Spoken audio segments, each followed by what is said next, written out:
Hello guys, आज हम फिर मोटर का डाटा के बारे में बताने के लिए जा रहे हैं और फिर हम शुरू करेंगे किर्लोस्कर कंपनी से। इसलिए कि इससे पहले जो हम वीडियो बनाए हैं तो वो डबल फेज के बारे में बताए थे कि डबल फेज वाइंडिंग कैसे होगा। आज हम बताएंगे कि किर्लोस्कर मोटर को सिंगल फेज भी वाइंडिंग आप कैसे कर सकते हैं और उसका डाटा क्या है। किसी भी किर्लोस्कर कंपनी की 2 HP का जो मोटर होता है मोनोब्लॉक, उसको आप सिंगल फेज में भी वाइंड कर सकते हैं और डबल फेज में भी वाइंड कर सकते हैं। सिर्फ और सिर्फ डिफरेंस रहता है उसमें तो टर्न का, यानी कि मोटर के अंदर जो टर्न दिया जाता है, घुमाया जाता है वायर को, सिर्फ और सिर्फ उसी चीज का डिफरेंस होता है। तो हम किर्लोस्कर का डबल फेज का डाटा बताए हैं इससे पहले वाला वीडियो में और फिर हम शॉर्टकट में बता देते हैं। किर्लोस्कर डबल फेज का जो मोटर आता है 2 HP में, उसका मॉडल होता है KDS 213। इसका जो डाटा होता है डबल 21 से रनिंग कॉइल बना हुआ होता है। 21 प्लस 21 वायर गेज रहता है और सभी में टर्निंग रहता है 40 40 40 40। 4 का सेट बनता है ये। और जो स्टार्टिंग कॉइल बनेगा वो 20 नंबर वायर से बनेगा और उसका जो टर्न रहेगा वो 42 42। तो ये मोटर मेरा किर्लोस्कर का डबल फेज में वाइंडिंग हो जाएगा और 400 वोल्ट तक अधिकतम ये चलेगा। तो फ्रेंड्स, एक चीज को और नोट कीजिए आप इसी में, यदि आपके यहाँ वोल्टेज 400 से प्लस रहता है और आप मोटर को डबल फेज में वाइंडिंग करने के लिए चाहते हैं, वोल्टेज 400 से प्लस होने की वजह से आपका मोटर बहुत ज़्यादा हीट हो रहा है, तो आप उसको वाइंडिंग में कुछ डिफरेंस ला करके उस हीटिंग को खत्म कर सकते हैं।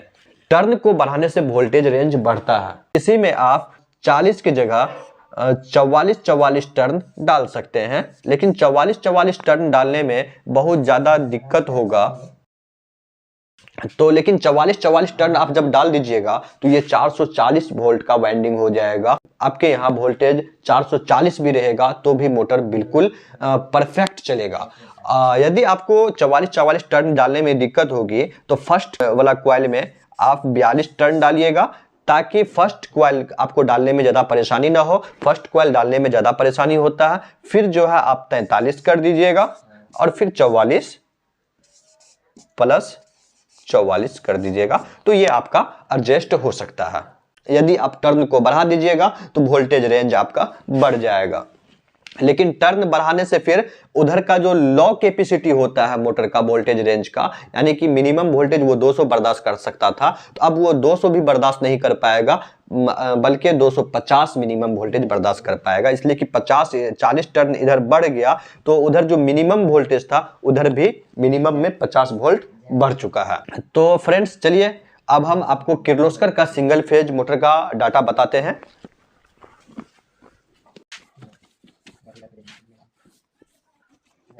किर्लोस्कर का सिंगल फेज जो मोटर होता है ठंडा गर्म पे यूज होने वाला, वो KDS 212 करके जाना जाता है। अब इसके पीछे LV भी लगा हुआ होता है, NLV भी लगा हुआ होता है, तो उसमें थोड़ा बहुत टर्न का डिफरेंस रहता है और कुछ भी नहीं रहता है, लेकिन उसको 212 के नाम से लगभग जाना जाता है। तो अब हम लो वोल्टेज पे चलने वाला डाटा आपको हम बता रहे हैं, जो कि 150 वोल्ट से लेकर के 230-240 वोल्ट तक वर्क करेगा। ये किर्लोस्कर का डाटा है, इसको आप नोट कर लीजिए। Kirloskar 2 HP monoblock wire gauge 19 plus 20, wire gauge रहेगा 19 प्लस 20 और टर्न रहेगा 14 20 26 26। ये हमारा टर्न रहेगा। फर्स्ट वाला में कम रहेगा और फिर 20 रहेगा, फिर 26 प्लस 26 रहेगा। ये होगी आपको रनिंग कॉइल और यहां हम बता रहे हैं स्टार्टिंग। इसका स्टार्टिंग कॉइल रहेगा वायर गेज 20 नंबर और टर्न आपको डालना है 20 26 38 38। तो ये 20 और 26 वाला जो टर्न रहेगा वो पेपर लग करके रनिंग कॉइल में बीच में सेपरेटिंग पेपर लगेगा, फिर उसी कॉइल में स्टार्टिंग कॉइल चला जाएगा, जिसमें 14 टर्निंग है उसमें 20 वाला चला जाएगा, और जिसमें 20 टर्निंग है उसमें स्टार्टिंग कॉइल का 26 टर्न चला जाएगा, और फिर आगे जो दो खांचा आपको खाली मिल जाएगा तो खाली वाला में 38 38 चला जाएगा। तो इसका 2 कॉइल जो है रनिंग कॉइल पे चढ़ जाएगा। तो फ्रेंड्स इसका भी आप इंची के हिसाब से नाप सकते हैं कि सिंगल फेज में इतना वोल्टेज पे वर्क करने वाला मोटर सलूट में कितना इंच जा रहा है। तो उस हिसाब से आप किसी भी मोटर का डाटा निकाल सकते हैं। फॉर एग्जाम्पल हम दूसरा मोटर का आपको डाटा निकालने के लिए बताते हैं। तो इसका जो टर्न है 14 20 26 26 टोटल जोड़ करके हो गया 26 26 52 प्लस 20 72 72 और 14 हो गया 86, यानी कि टोटल 86 टर्न जो है हो गया।